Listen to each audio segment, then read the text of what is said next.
Enchong is a Chinese national who filed a petition for naturalization. In his application, he mentioned that his real name is Johnny Lee and has an alias of Enchong Koo.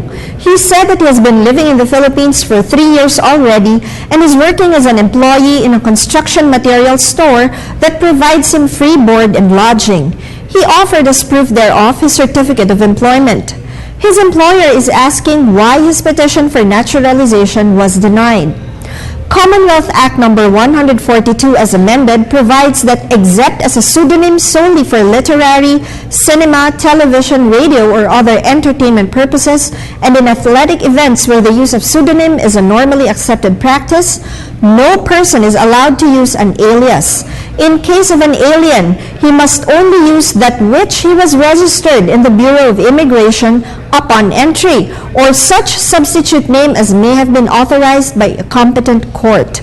Another factor that contributed to the denial of his petition was the lack of sufficient evidence that he is engaged in lucrative business.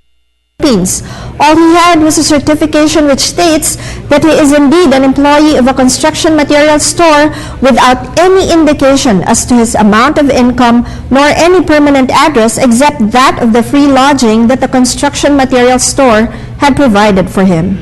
If you have any questions that are not pending in court, please do not hesitate to email us at ptv4newscenter@gmail.com.